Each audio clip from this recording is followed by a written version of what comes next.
screen. So tonight we're going to be talking about this area of assessment and test taking. And because it's happening at home, this is where this information is going to become so critical that for the next hour, we're going to be focusing on this area. And to help me out, I'm here with some guests. If I can advance my slides. I'm here. Joy Going is here. She's an expert in instructional technology. Also, Bobby Ko, who is our district authority on all things testing and assessment, and finally Margarita Rodriguez, who's actually our director of research, assessment, and student information. And we think that this will give our Paramount families the best quality information that they could get in order to prepare them for the spring assessments they'll be taking. So during our time tonight, you'll be hearing us talk a lot about the different kinds of super important acronyms or abbreviations that refer to the types of testing that the kids are taking. And so, as you know, though, the majority of our Paramount students will be taking their tests through their Chromebook. And so tonight, you'll not only hear about the different kinds of tests, but you'll also hear about how students can log in successfully to make sure that they can engage and connect with those assessments. Okay, so with that, I'm going to switch over to the next slide, and we can jump right into the presentation. So welcome, parents. We're glad to be here sharing this information with you. And we wanted to go over just the spring testing for this year for CAASP and ELPAC. To the greatest extent possible, we're trying to do all of our testing remotely this year because although we are in remote learning, these tests are still important, to gather feedback. It's just one piece of information about how your child is doing in school, and it's used together with report cards and all the other information that your child's teachers are using. And especially during this pandemic, they are going to provide just actionable data on how we can improve and target supports for next school year. Next slide, please. Specifically, I know there's a lot of acronyms. The CAASP does stand for the California Assessment in Student Performance and Progress. All students in grades 3 to 8, 11, and 12 take this every year. Last year we did suspend it, but we're back on this year. The tests our students' knowledge in English language arts, mathematics, and science. And like I mentioned, every year we give this assessment. This year we've expanded the window. So in the past, 2 years ago, we might have done it beginning after spring break. This year, we just want to allow extra time to be able to, work out all the kinks for remote testing. Your child's school will inform you about the specific dates and times that your children will be testing. Every school has their own schedule, depending on the needs of that school. But our overall district window is from March 8th through May 21st. And more about the ELPAC. So the ELPAC is just for students that are whose primary language is something other than English. If your child is an English learner, you already know you get notifications, yearly from your child's school, and they continue to take this ELPAC every year until they're reclassified. We've already started testing in our ELPAC, so the next bullet will tell us when that started. So the ELPAC is used to measure the acquisition of the English language. There are 4 tests: listening, speaking, reading, and writing. And on the next bullet, you will see that the specific testing window started on February 1st. And so those tests have already been going on. Your child might have already tested in the ELPAC, and that goes through May 21st as well. So how are remote testing sessions done? So there are 4 kind of overall areas parts, and we're going to go through them one by one. But just to give you kind of an overview of how remote testing will work, your child would go to their class as usual, whether that's a Google Meet or a Zoom or in Schoology, however your school or your teacher informs you to begin the day for testing. Your child will go there to that remote classroom. They'll receive instructions on what they are to do next.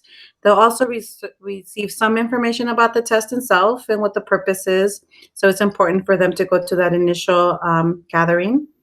Then they will receive instructions to sign out of their Chromebook and sign back in.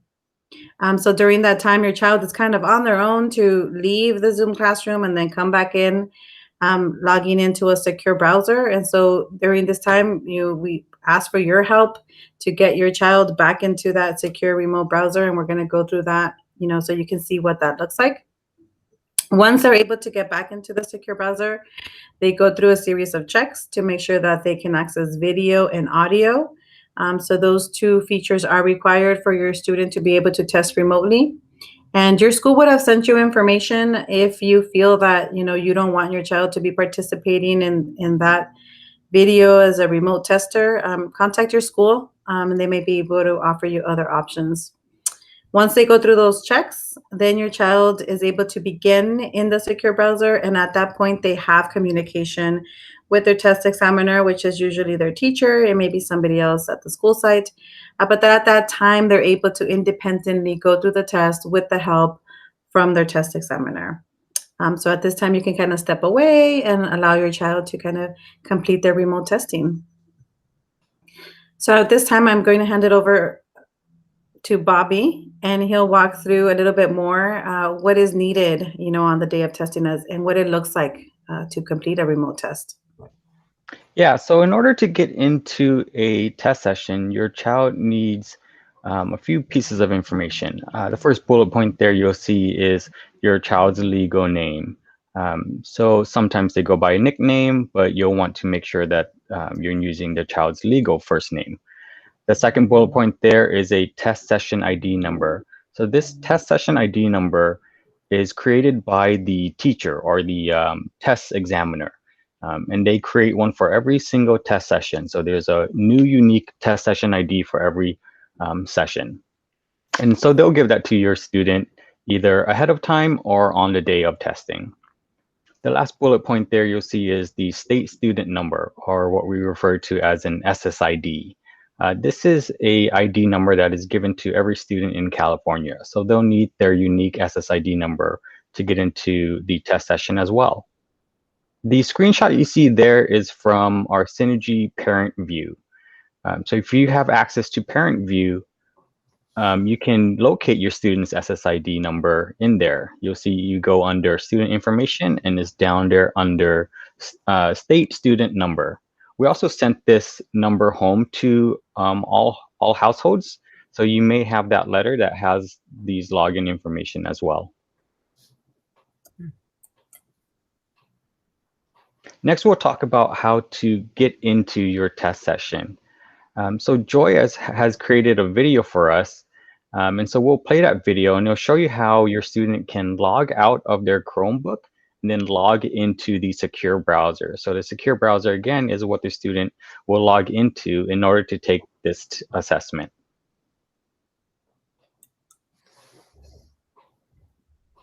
This video is going to explain how you as a student are going to log into the secure browser for testing on your Chromebook.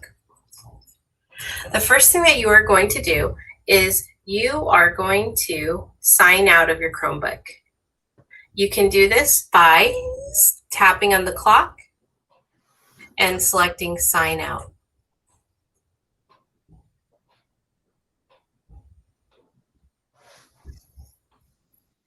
After signing out of your Chromebook, you are going to be taken to the login page where you are going to be tapping on apps or clicking on apps in the bottom left-hand corner.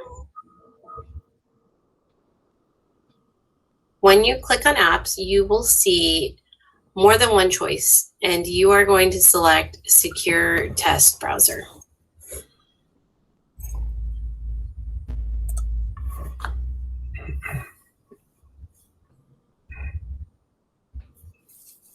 In the test browser, you will need your state student ID number and the session ID number given to you by your proctor.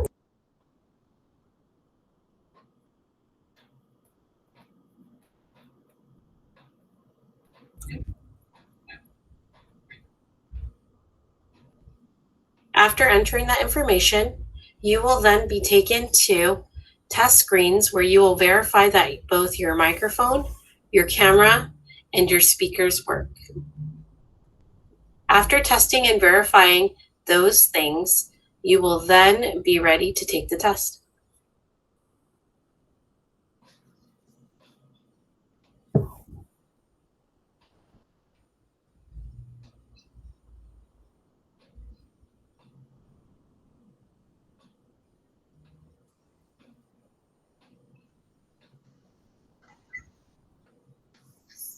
Awesome. Thank you for that video, Joy.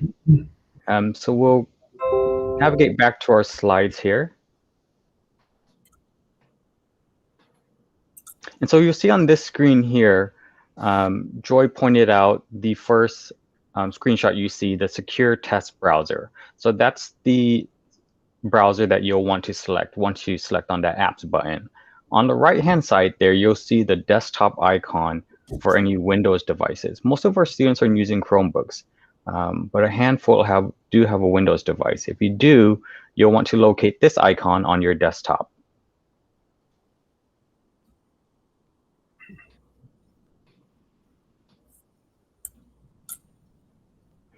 This next slide has a handful of videos that we'll watch one by one. The first one is how to take a remote test. So we won't watch the full video as it's pretty lengthy, but we will watch the audio video checks, which Joy mentioned in her video. Next, it is time to do the audio and sound checks. For the camera check, select the checkbox. When your video appears, select the green I See Myself button. After that, you will make sure the computer can record your voice. Press the microphone button. Describe what you are wearing today, press stop, and then press play to listen to your recording. The I Heard My Recording button will become green after you listen to the recording. If you can hear your recording, select the green button. Now you will need to check if the sound and video on your computer are working. Press the play button.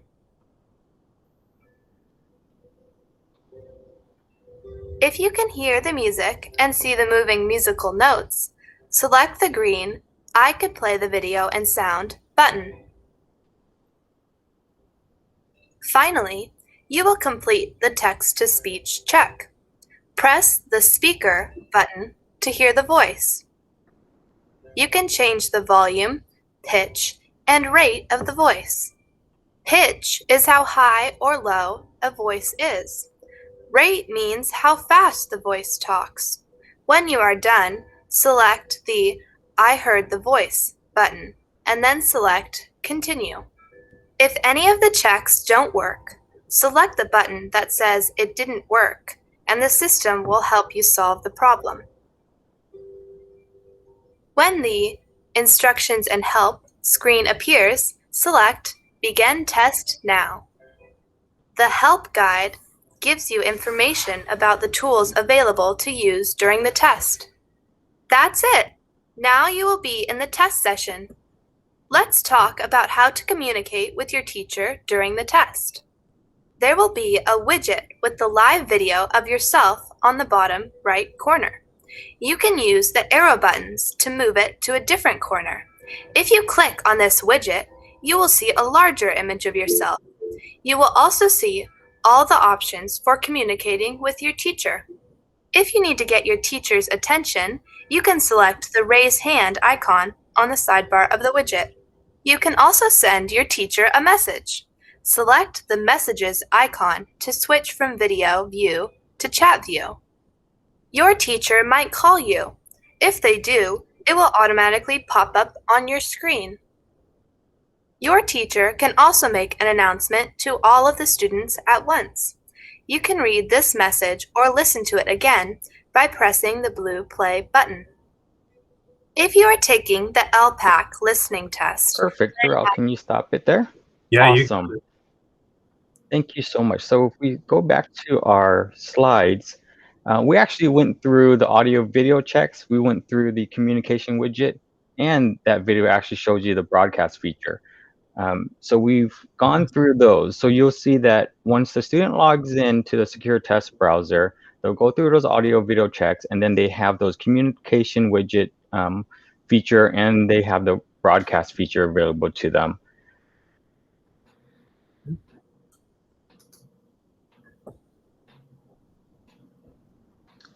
So now we'll talk about something that's really important for testing, which is the security of testing and how you can support your student on test day. The test administrator or examiner will connect with each child by computer. So to make sure that each student receives the most accurate scores, we are providing the following guidelines for student testing. You may assist your child with setting up the technology used to enter the test session. So that's that beginning part. But to keep the test fair for all students, we ask that you do not talk about the questions on the test or any material for the test, including scratch paper, with anyone before, during, or after the test. No one may record the test or use a camera or another device to take pictures of the test questions or of your child taking the test. This helps to keep the questions confidential. And lastly, we need to know that the test is being completed by your child without any help. To verify compliance, a web camera and microphone will be used to observe your child while taking the test. The camera is only used to observe your child and the surroundings during the test and will not record the session.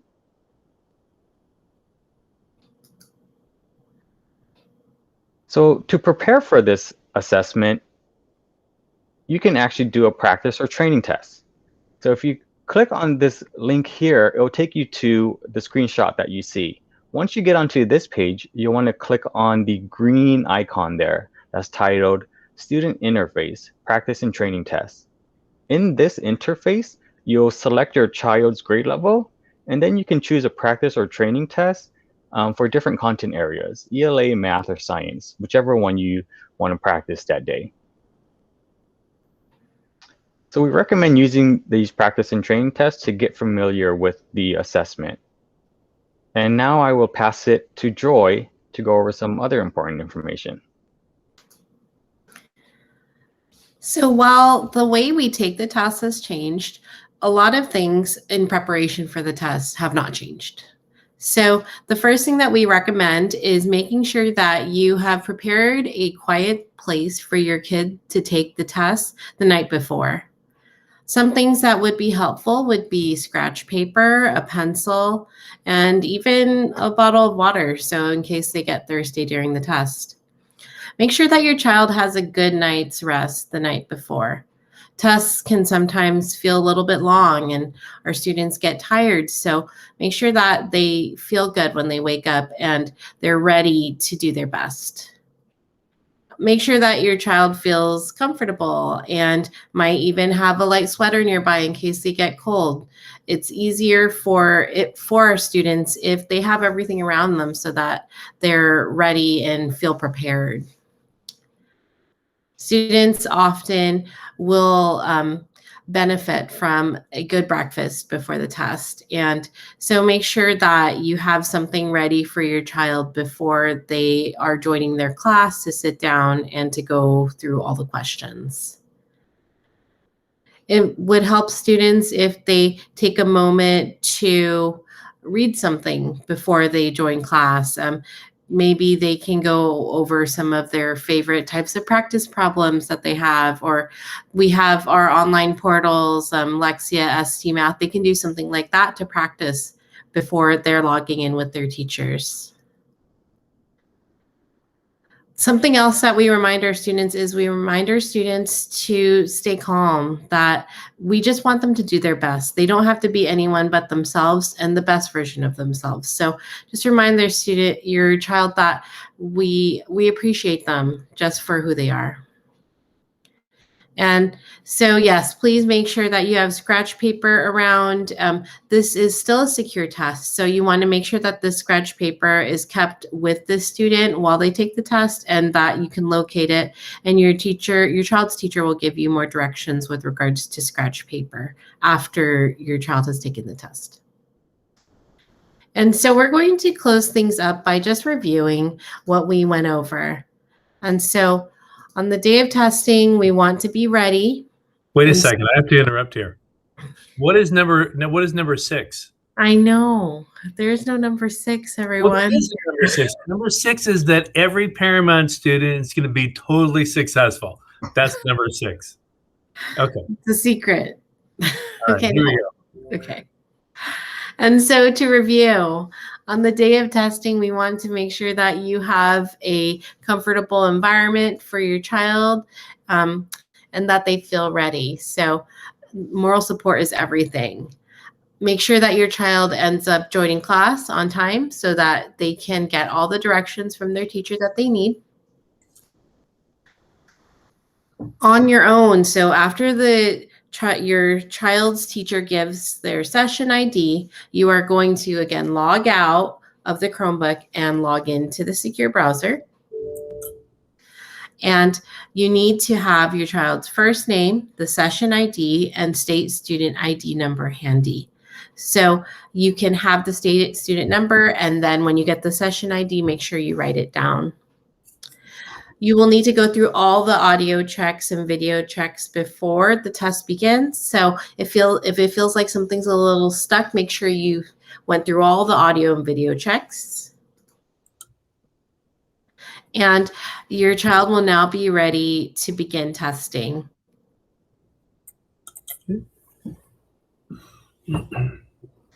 And so when your child is testing, what's going to happen if we have a question? The first thing that you'll need to do is go back to your child's teacher for help. So on the day of testing, your child's teacher will let you know that where they are online in case you need to come back and say, hey, we got stuck at this part of the process, at that part of the process.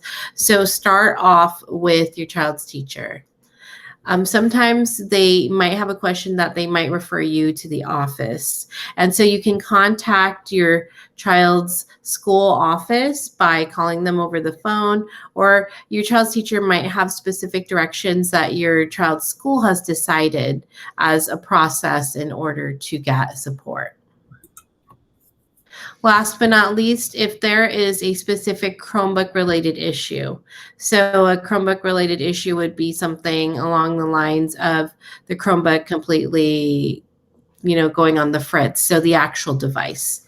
You would start off by visiting our district website where we have directions on how to receive support. And we have our emergency phone number here. Please remember, though, if you need your state student ID number or your session ID, these are things that your child's school will have. For tech support, if you contact us for tech support, it's really about the actual device. Last but not least, the CDE, or the California Department of Education, has a parent guardian Q&A page for you to answer common questions that parents have about the test. So this presentation will be linked in the description of today's video. So you'll be able to click on that and all of those links will be accessible to you. And I'll hand it back over to Darrell. Well, thanks a lot, Joy, and thanks everyone for beaming in and joining us this evening. I want to make sure that I give our guests thanks. I totally appreciate Bobby's contribution and for guiding us through all the different kinds of components that go onto this test. And also totally appreciate Margarita for talking to us about the unique qualities of the two tests that we're going to be taking, or that are beginning to take, the CAASP and also the ELPAC. So with that, I think we're just about wrapped up. Remember that probably 3 things are going to be really important, as Joy had mentioned. First of all, make sure that you know that you can review this video and that you can go back over this whole session, and it's on the district website under the parent learning. And as well as it's going to be important for you to know the important information, the student's state ID and the session ID and those components. Thirdly, that you have a good idea of how to connect with your teacher if you have any questions, and also how to reach out to your schools as well. So with that, I'm going to call it quits. And again, thank you for joining us. And thanks everyone for hanging out and being here with us for this important topic. Thank you.